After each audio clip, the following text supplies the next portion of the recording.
आम्ही आता पोलीस आयुक्त श्री कर्णिकजी यांना भेटलो, त्यांच्याशी बोललो.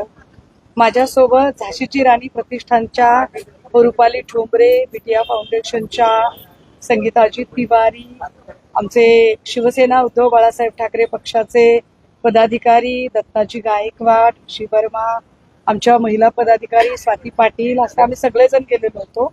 त्यांच्याशी बोललो. मात्र अडचण अशी आहे की त्यांनी फक्त पहिला FIR लिहून घेतलेला आहे. मात्र SIT FIRच्या 3 दिवस आधीच फॉर्म झालेली होती. त्यामुळे त्यांचं असं म्हणणं आहे की त्यांनी त्यांच्याकडे असणारं जे काही डॉक्युमेंटेशन आहे ते डॉक्युमेंटेशन SIT कडे वर्ग केलेलं आहे आणि IO सुद्धा तिकडे केलेले आहेत सूर्यवंशीची. त्यामुळे या सगळ्या प्रकरणातली जी काही आता तपासाची गती आहे किंवा आता काय नेमकं आमची प्रश्न आहे त्याची जी उत्तरं आहेत ती सगळी SITशी चर्चा केल्यानंतर मिळू शकतात. त्यामुळे आत्ता कदाचित मी आपल्याला इतकं काही ठोस सांगू शकणार नाही.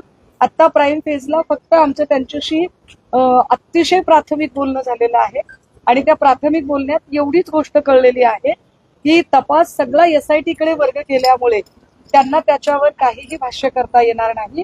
सो बेटर वे की आधी SITला आम्ही जरा भेटून घेतो, बोलतो आणि मग आपल्याशी परत एकदा बोलतो.